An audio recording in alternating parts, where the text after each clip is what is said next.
Hey guys. Welcome back to the late night tea session. It's been a while. Life has been crazy. And I think everybody's life has been crazy. There's something about the end of spring or the end of the first quarter and now on to the second quarter and just in the summers kind of makes life a lot for everybody. At least for people around me. I don't know. Some are living it up. Some are truly drowning in their own issues. I'm kind of drowning in my own head. I feel like more than anything. I've always been a person with a lot of thoughts and feelings. I've always been. I've had dark circles since I was like first grade. Because I couldn't stop thinking, so I couldn't sleep at all. But a lot of issues, and I think that right now we are some of us are being very harsh to ourselves. I'm being very harsh to myself. I'm trying to do a lot of things. I'm trying to do my best, as well as battling with issues like, oh, am I good enough? Should I be doing this? Should I be enjoying my life while I'm bad or I haven't done anything or whatever self-doubts I have? A lot of negative feelings going around.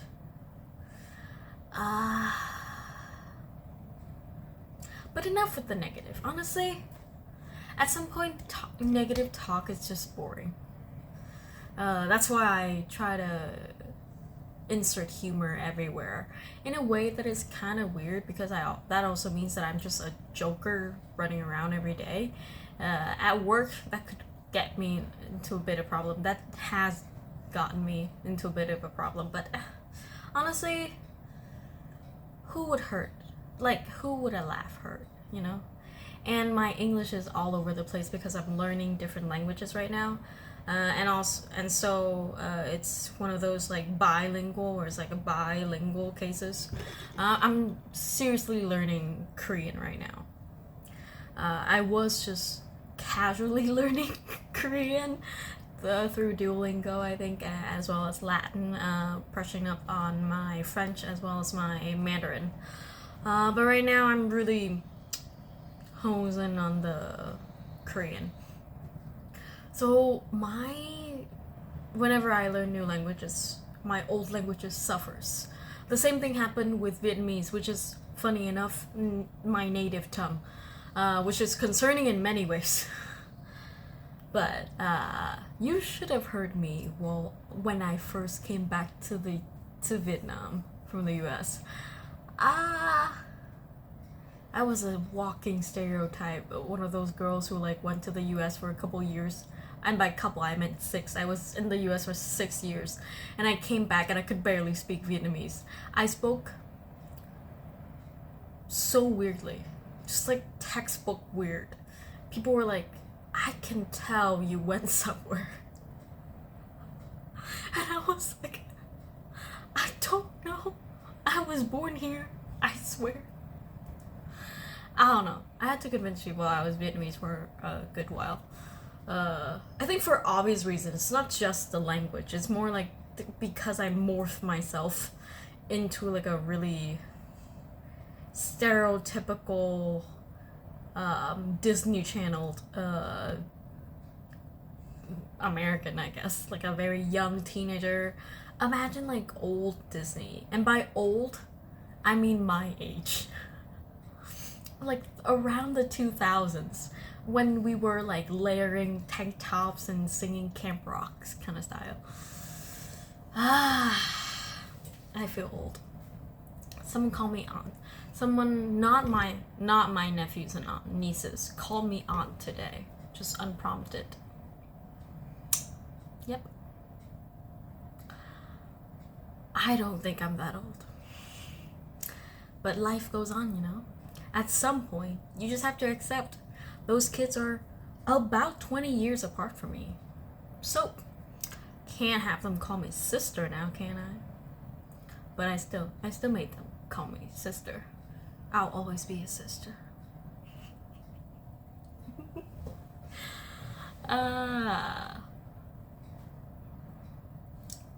Been under a lot of stress. A lot of self-made stress, which is worse in a way. Also external stress. As this year has been my I will change things. This year has been the year where I have decided to change a lot of things about my life, to really look at myself and look at what I need and what I want in life, and change for the better. A lot of changes has happened since about October last year. I would say a lot of life decision was made, and because of that, I have gone on a finding myself journey, basically. And whenever a lot of changes happen at the same time, you kind of get disoriented. You know, when people say like, oh, you'll know when you do the right thing, that's not quite what's gonna happen. Oh, or at least that has never truly happened for me. Whenever changes happens, especially a lot of it, it felt wrong at first. It's always feel a bit wrong. It's like, for example, I have lived my life not doing a lot of sports. So to me, a life with sports every day, daily, is a very strange thing.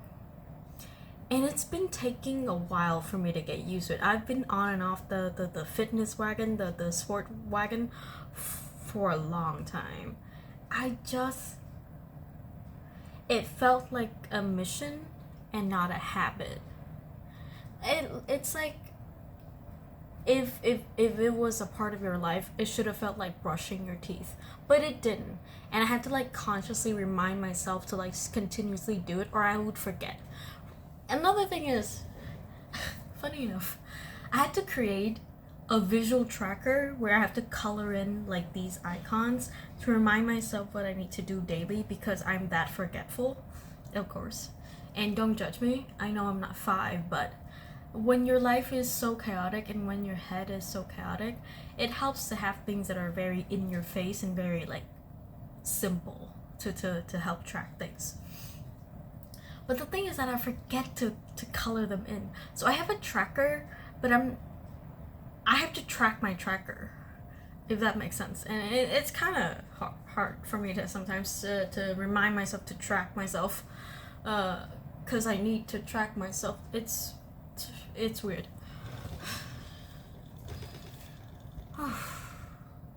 And with a lot of changes, you see a lot of minute stress.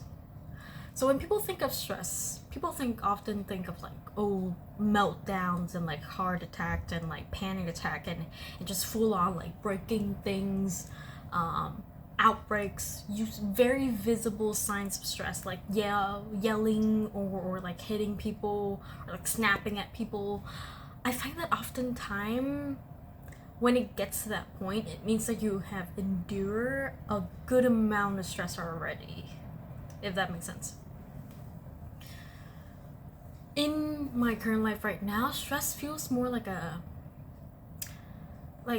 the story of that bean that is stuck on a mattress, but when you you can't see it at all, and it's under like a ton of a mattress, but when you lie on top, you can feel the bean kind of just raise the mattress by like a couple millimeters. It's enough to annoy you. It's enough to annoy you, but it's not enough to be an issue. You can't see it. It's not visible. You can't show it to people. You can't really name it out, I would say. And lately, stress has been feeling like that, like a little doses of stress. Oh, a little bit of stress here, a little bit of stress there, stress for you, stress for breakfast, lunch, dinner. And it drains you more than you think, I would say. I used to think that as long as I'm not like unconscious, then I'm good. Since then, I've been told many times that is not how you're supposed to live your life. And the only time you should get days off should not be when you are literally bedridden. I've been told multiple times that this is a very wrong way of living. What can I say? I have a life of I used to study to death, and now I am a workaholic. I used to be a workaholic. Now I just chill. But habits die hard. I just keep doing random things at work when I don't have work at work. It really lately I've been trying to feel the minute stress more and to regulate that and to not wait until it's like an outbreak and then have to manage the situation a lot more severely, I would say. I'm sorry, I'm glitching a little bit because I haven't been speaking English, but yeah, I think you can understand me. Just managing it and just understanding that small amount of stress is still stress, and although you cannot eliminate it out of your life, it is good to manage it and to understand when it happens and to understand the signs of it. For example, I tend to thrive in an environment where everything is organized and visible. The thing is that when I'm really busy, I tend to be a bit messy, meaning things are not where they're supposed to be. I drop a few habits, like I'm supposed to put the keys in one spot, this goes here, that goes here, but things get misplaced because like, oh, I'm too tired, I don't have to deal with it kind of deal. Because I'm too busy and I'm too tired apparently. And things add up, and every day, although it's nothing big, like I don't let it become something big.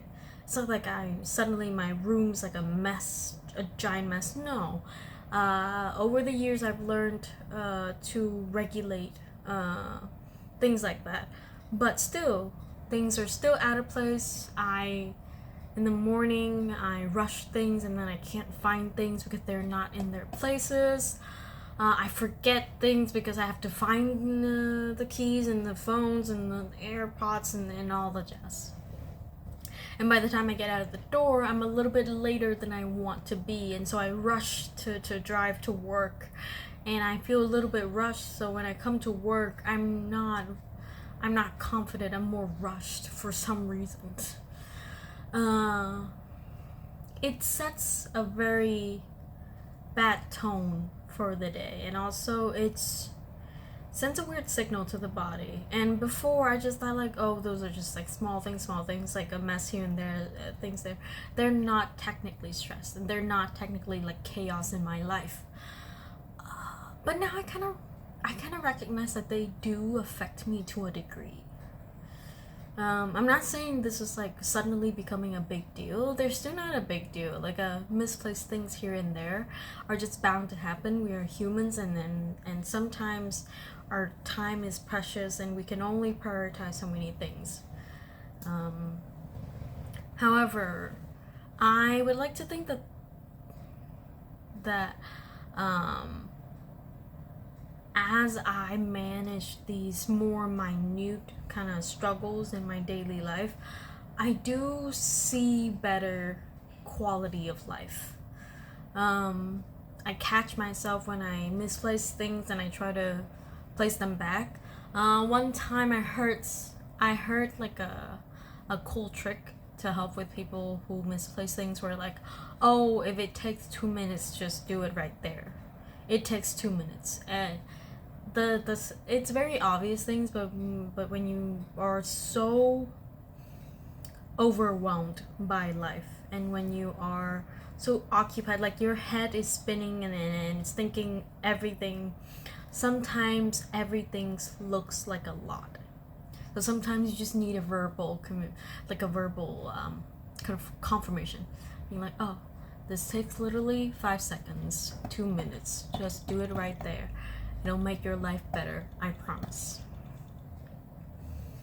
And I think that as I understand more about the smaller stressors and the smaller chaos in my life, I also appreciate the smaller things more.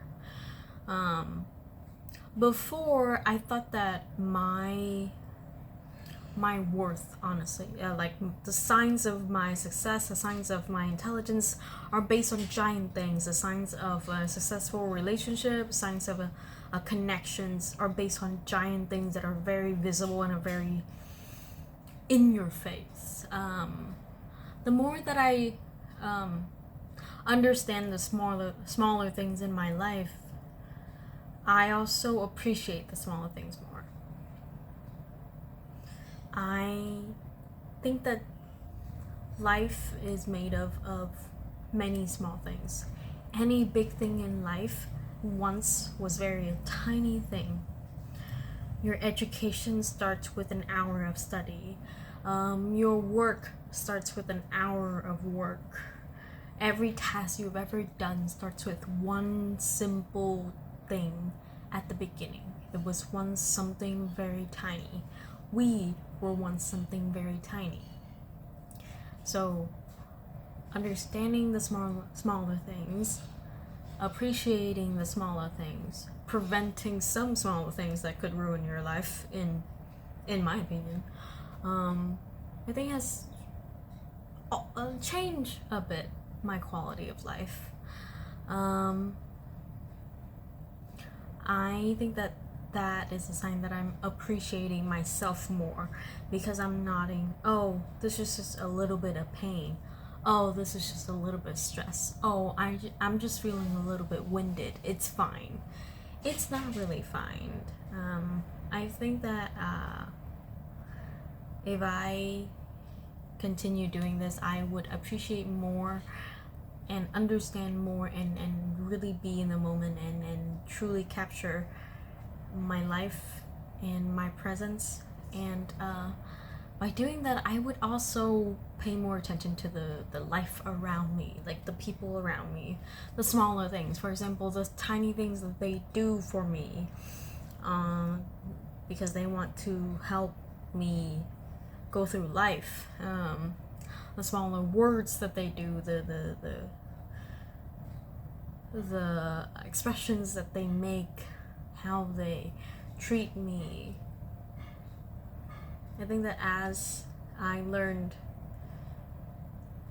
to accept the smaller things, I can see more and I can feel more and I can truly be in the moment. And I think that is a beautiful thing. And maybe this is a curse because I pay too much attention to things. But honestly, I've always paid a lot of attention to things. And rather than just to things in my head and to things that I have created with my mind, it would be better to just pay attention to things that exist. That's all I got for today. A bit of negative, a bit of positive, I know. It may be repetitive, but honestly, some struggles and some changes are very repetitive.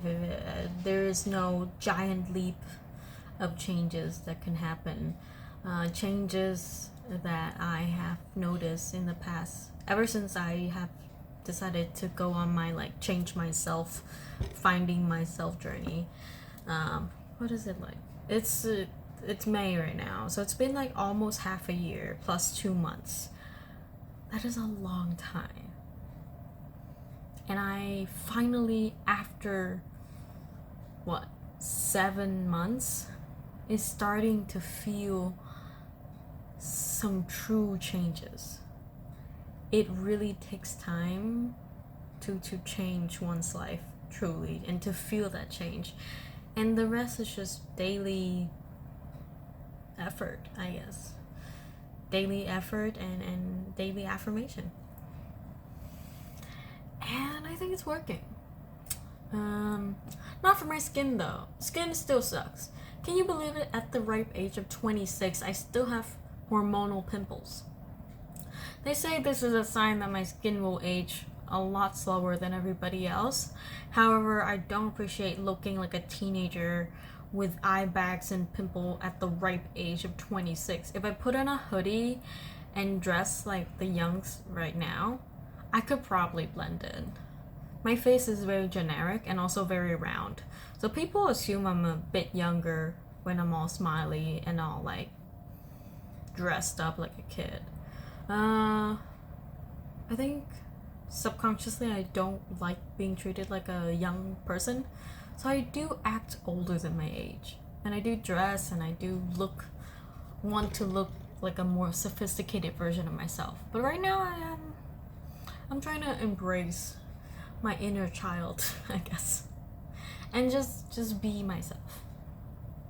Be a better version of myself. Improve myself every day and be happy with what I am, with who I am, with what I will become and how, and my vision of my future as I grow older. And hopefully no more pimples, Jesus. I just don't want pimples. Of all the things in life that I have achieved, you would think the pimple would be an easy one to solve. No, I got stuck in a different country during the pandemic with no support from the family. Won like 2 different scholarships in that meantime to literally pay for my own tuition. Still working during the pandemic. Struggle with multiple mental illness when I was in the US. Lived alone for like a couple of years in the US. Struggle with so many weird things, social things there too. Plus, struggle with like doing it all over again and reintegrating into social life when I moved back to Vietnam. I basically started over. You would think that this wouldn't be a problem. However, I've gone to the dermatologist so many times, I refuse to send them more money. At this point, they should not have more money than my mother. I send them more money than I send my own mother. That is unacceptable. I refuse to go to the doctors that often and just, I don't know, buy stuff to drink and to put on in hopes that my face will be smooth. It was smooth for like one spring in like 2023 when I first do retinol, but then my skin got allergic to retinol. Like somehow my skin was like, oh, suddenly I hate you. And now, outbreak. Yeah, lesson to anybody who wants to use retinol. Don't use too much. It will be smooth one day and then the next day your skin will hate it. So do in moderation is what I would say. But really good results. When my skin was enjoying the retinol 1%, it was really enjoying it. I had the best skin ever. I looked amazing. I hadn't had clear skin like that since like freshman year of college. Jesus, that was like a long time ago. Yeah. Okay, enough rambling. I'm gonna go. Enjoy your evening. Thanks for being here. I'll see you in the next one. Bye.